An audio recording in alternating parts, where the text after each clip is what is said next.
How many versions of the Bible do we have, and how many versions of the Quran we have? We got quite a few versions of the Quran, brother. Yeah.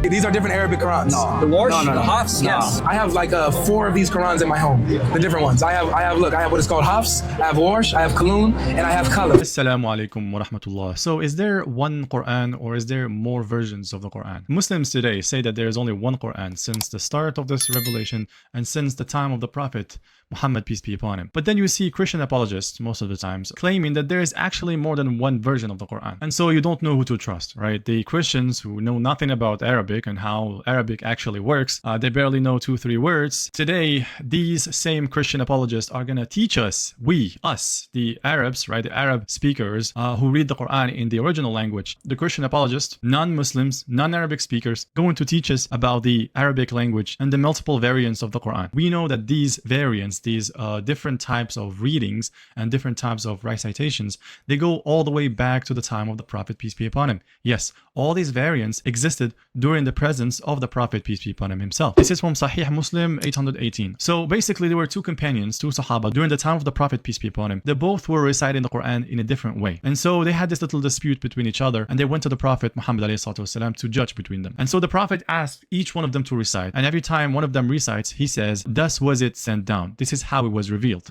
And he said this to both of them, even though they had different readings. And then he said the Quran was sent down in 7 dialects. So recite what seems easy therefrom. There is another hadith that explains this actually, and this is from Sahih al-Bukhari 4991. And the Prophet ﷺ said, "Gabriel recited the Quran to me in one way. Then I requested him to read it in another way, and continued asking him to recite it in other ways. And then Gabriel gave him another way to recite the revelation, and continued asking him to recite it in other ways, and he recited it several ways till he ultimately recited it in 7 different ways. And that's why we have 7 different ahruf, 7 dialects. And again, this is when he was receiving this revelation directly from Gabriel. So you may think that these differences, these changes happened during a time after the end of the revelation, right? So you have the Quran and then years later, some changes happened and then you have these variations, right? But in fact, that's not the case. All these variants, they all go back to the 7th century, to the time of the Prophet Muhammad, peace be upon him.